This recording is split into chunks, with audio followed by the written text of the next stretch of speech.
Crypto is a pretty hot meme right now, isn't it? And I'm especially retarded about it because, being an internet loser, I knew about Bitcoin back in 2011 and I thought it was just a dumb meme, so I ignored it. And look at me now, still a wage slave. Wagey in his cagey. But one thing I see when I go online and I lurk and I watch people talk about crypto, not everyone, but a lot of people, a surprising number of people are putting their net worths into crypto, into Bitcoin or Ethereum or Dogecoin. And they're doing it because they're expecting the dollar to just get fucked like in the next 10 years. Some saying as early as the end of this year, which is maybe a little too schizo for me, but they're expecting hyperinflation and they think the answer is to put all their money in crypto so that you're not affected by the dollar tanking. I've researched a little bit about how the blockchain works and cryptocurrencies in general, not very much about inflation or currencies as a whole. But when I say this, I'm wondering, if the dollar tanks that hard, does currency even matter anymore? Are people just going to be accepting Bitcoin for bread? Will we even have enough infrastructure up to actually use the blockchain? And I acknowledge that when or if the dollar tanks, it's not going to be this doomsday scenario that I'm imagining. But I still wonder, is someone going to sell you bread for Bitcoin? Maybe you should have built a bunker with that money, like all the doomsday prepper retards that we love making fun of. Another thing I've seen that I think makes a little more sense is Michael Burry, the guy who predicted the 2008 housing crisis.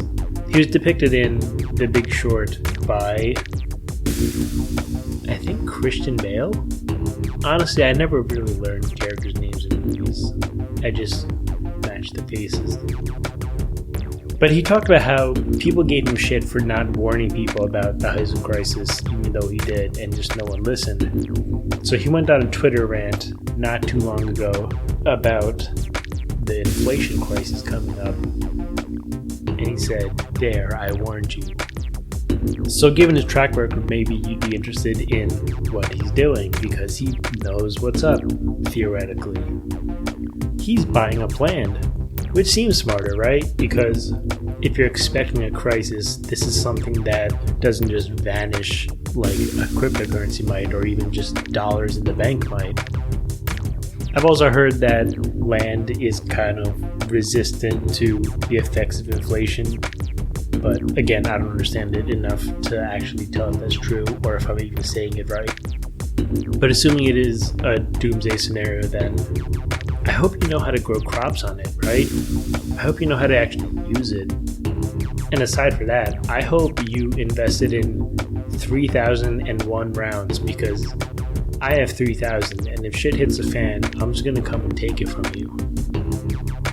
Or someone will. I'm kind of a pussy, so I don't know how it's gonna go when the world ends, but someone will. And that brings me to violence, power. There's a quote from Ender's Game. "There was no doubt now in Ender's mind. There was no help for him. Whatever he faced, now and forever, no one would save him from it. Peter might be scum, but Peter had been right, always right. The power to cause pain is the only power that matters, the power to kill and destroy. Because if you can't kill, then you're always subject to those who can, and nothing and no one will ever save you."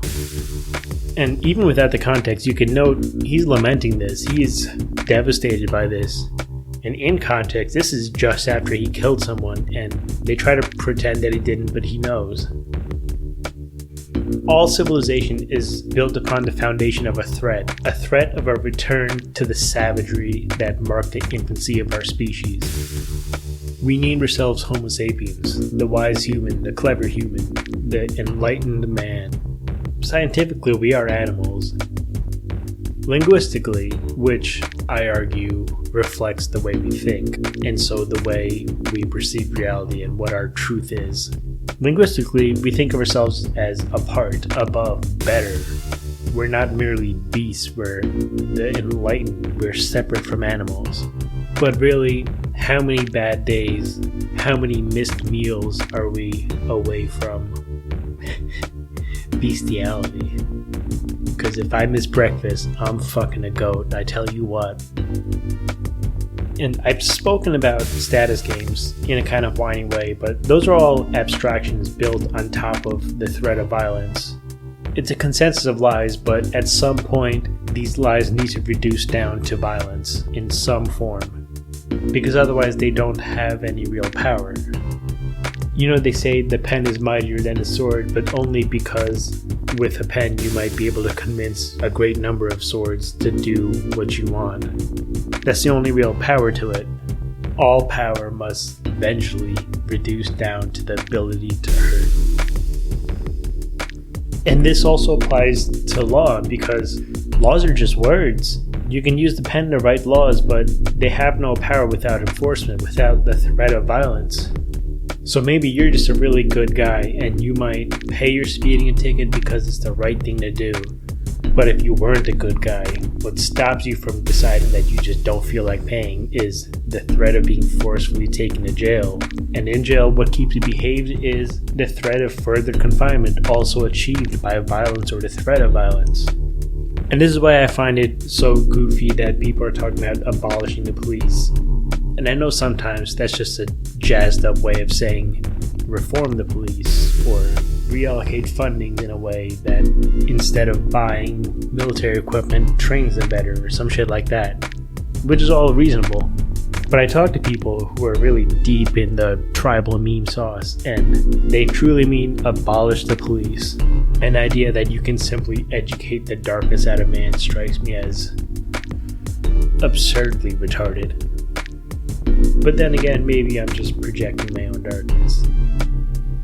And maybe I projected my own darkness all over Minneapolis that did defund the police and then had a surge in violent crime and had to scramble to rebuild their police force. Makes you wonder, doesn't it?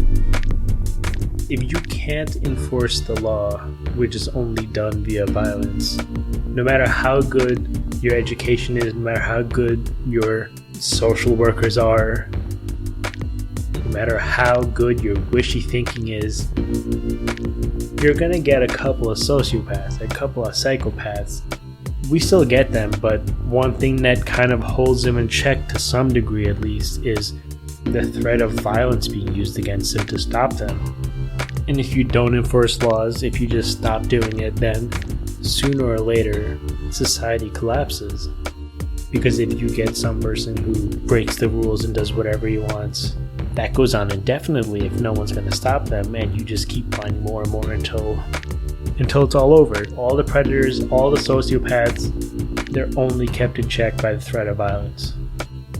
And you can note how there are certain neighborhoods where the police don't go, and these neighborhoods have much more violent crime, much more violence in general. Because if you can't outsource your violence to the state, then the need for it doesn't go away, right? So we get into this really shitty, viscous cycle. Systemic oppression causes you to act a certain way, and acting that way causes people on the outside to think, oh, fuck these people, let's oppress them more. And it just loops forever. And you can think maybe, oh, I should just not be violent so that I can break this cycle, but without some kind of socially accepted state force to protect you, you need to act that way or you will be destroyed. You will be overrun by the brutes. And there are way more of them than we'd care to admit. At the end of the day, you must defend your own life, your family, and your Funko Pops, man. Real fucking valuable shit. That's just how life is on the streets, my dude. So since I don't live in one of these shitty, abandoned neighborhoods, I gladly outsource my violence to the state. But I also strongly believe that the state should not have a monopoly on violence, because if they have no checks and balances, if they have nothing to contest them, they can do anything they want to us. It makes me think of a meme I saw about the January 6th Capitol riot. or insurrection, depending on which tribe you belong to. Well, I can say that everyone who went there was very ill-advised, and they had a really fucking stupid reason. The meme showed a picture of all these politicians hiding under chairs and with looks of terror on their faces, and it said, "Politicians should feel like this every day. If I outsource my violence to you, you should still be afraid of me, because it's the only thing that stops you from doing anything you want."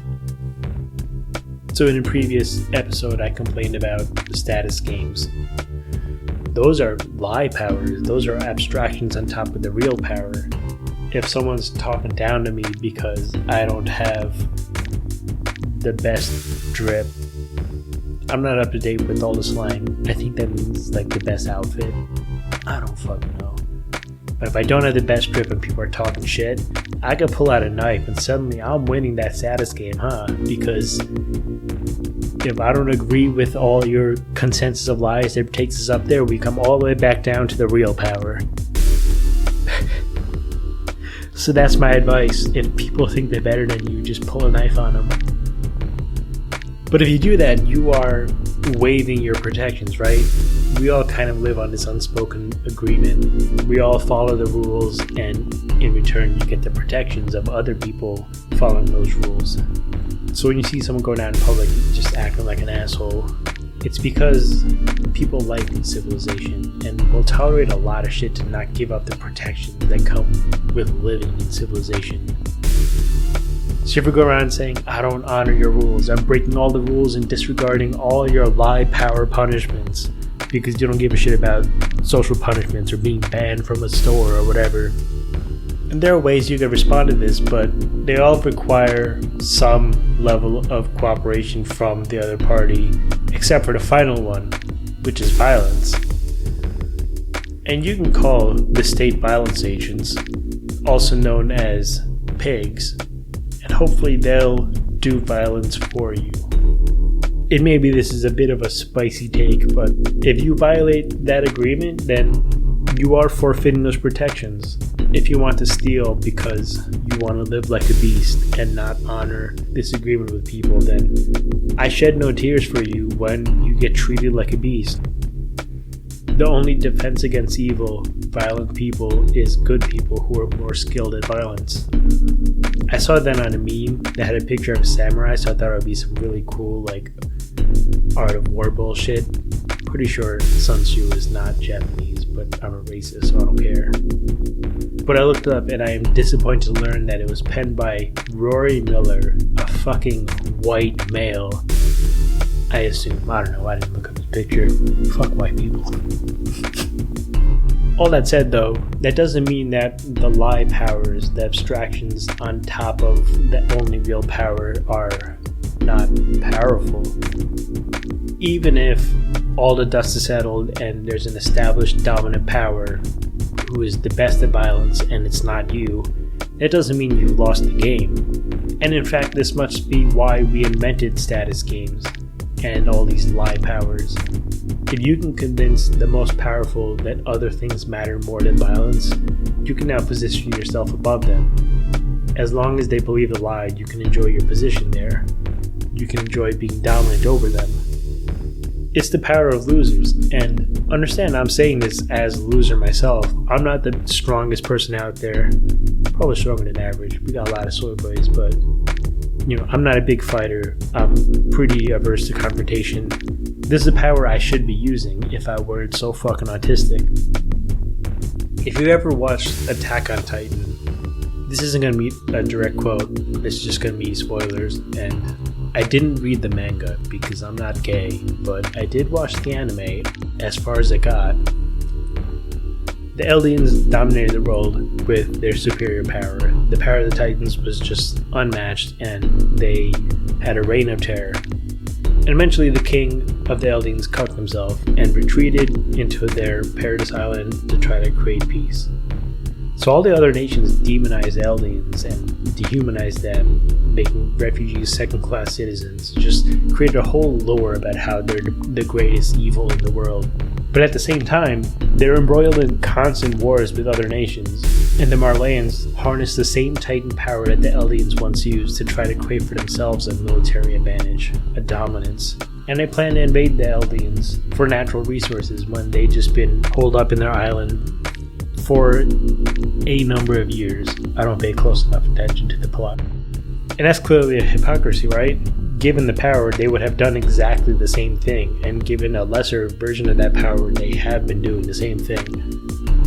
But they lost, so now you need to change your game, and you need to convince everyone that the game that really matters is the lie game where you can win. If you're incapable of winning through direct violence, then you must convince them that a different game matters and demoralize them until they refuse to even use violence at all. Or convince your audience that your enemy is the eternal oppressor and you the eternal victim, and so everyone must team up against the great oppressor in the name of justice. This is how you destroy them when you can't win in an actual fight.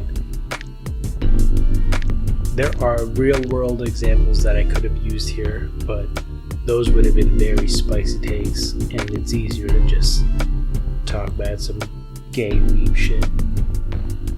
There's a line from Game of Thrones, which I'm not really that into. I read the first book and watched like 3 episodes, but the line is, "Power resides where men believe it resides," which kind of supports that whole power inversion trickery, the game you must play if you're a loser. Because while I still think that the ultimate power, the only real power, is the power to hurt, the power of violence, you can trick a lot of people who are good at violence, and these lie powers still have a great amount of impact on the real world. Another line from the same passage: "A small man can cast a very large shadow." And you might think that when you're reading this is a compliment to the midget Tyrion Lannister. Pretty sure that's his name. But it's saying that manipulators wield power proportional to their ability to manipulate the real power of violence. And you don't need to necessarily intend to wield this power to have it. Because why do you think the system scrambles to silence 4chan and other communities like it, the internet in general, free speech in general? I remember talking to a girl from a dating app once, and she expressed a deep hatred for a particular political candidate, saying it was because of some issue that she couldn't really describe. And I made some quip about how I too get all my political knowledge from memes, which is true. I later looked up the issue she was talking about, and what she said wasn't even right. So some great manipulator had tricked her into hating this guy for no reason. I guess that's really the power of Pole's meme magic, where they memed a whole fucking president in through the power of frogs and Chatelet, which honestly is a pretty catchy song. I'm gonna walk away to piss because I am pretty drunk, and I have a feeling this is gonna be super incoherent when I'm done with it, but I'm not gonna record it again.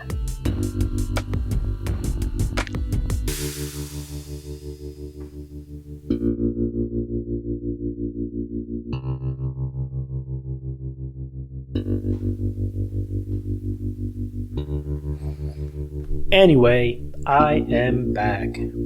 I left just enough of the bathroom break to make you think that I'd been a complete fucking tool and left the whole gap. All 30 minutes of it.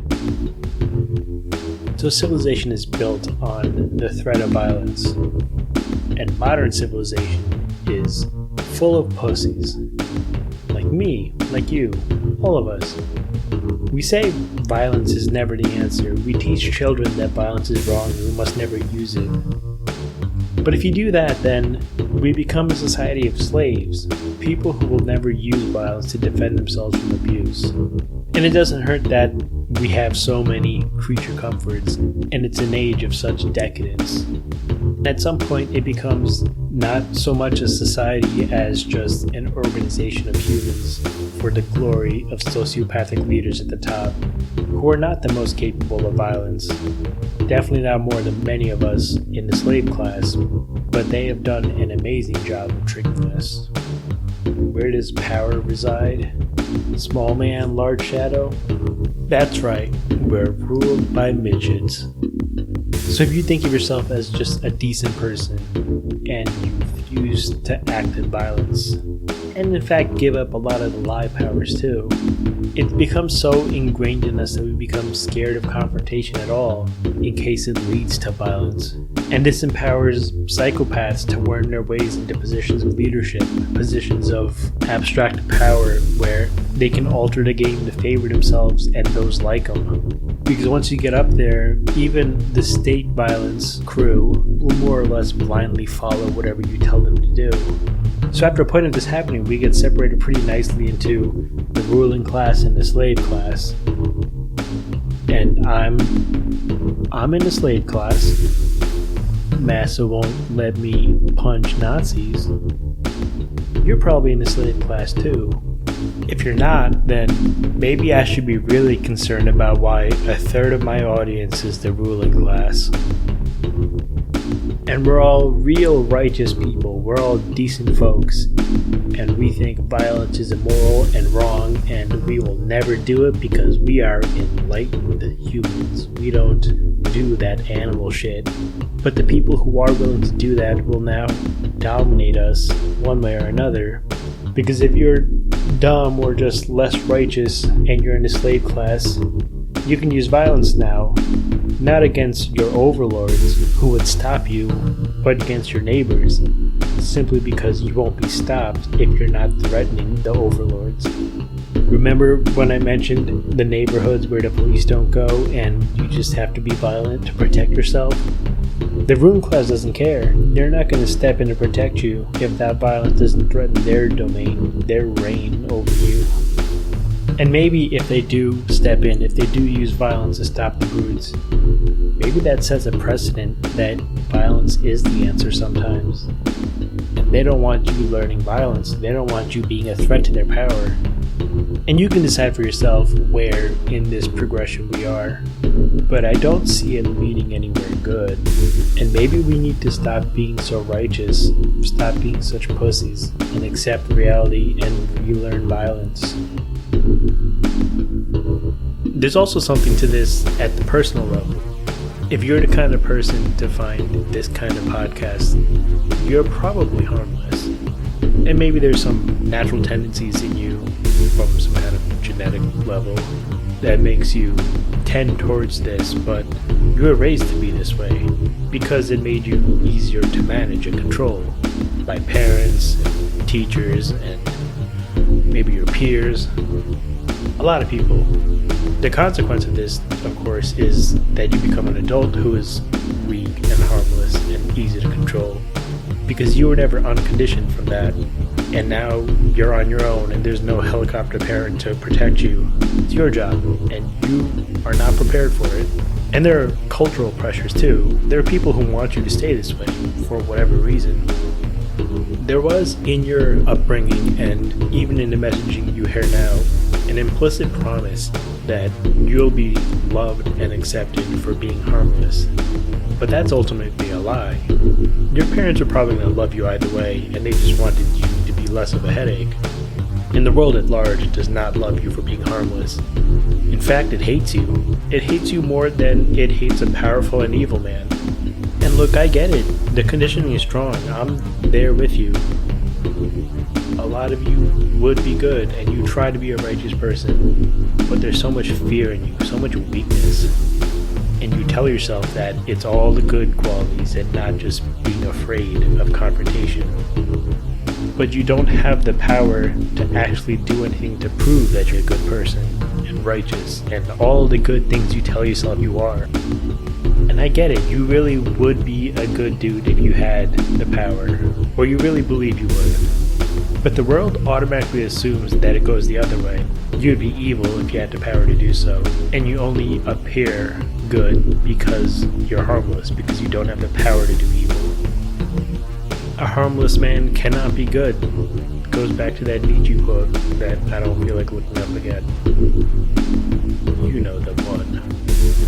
But even without society and culture and the threat of being dominated by brutes, you should just become strong simply for your own sake. People who tell you that life will be good or things will get better if you just become more harmless, they're lying to you. They tell you you just haven't reached sufficient levels of harmlessness. They've been lying to you your whole life. They want you to be weak so they can control you. And you'll know who these people are because if you start becoming stronger and you stand up for yourself, suddenly they have so many problems with you and they'll just start listing at all the problems they have with you because they never respected you. They just enjoyed having you around because you were a doormat, because you were a good slave. And that doesn't necessarily mean you need to go fight people or start slapping around people who tell you to clean your room because there are abstractions on top of violence. Right? And you just need to do whatever it takes to make you strong and feel strong and stop being afraid. And it could be lifting, it could be taking up some kind of combat sport, it could be beating on your wife, whatever makes you feel like a big man. Become capable of violence first and then be good. But of course, this is all just satire and not an endorsement of violence. When the mob comes, you should peacefully present your butthole and get it over with.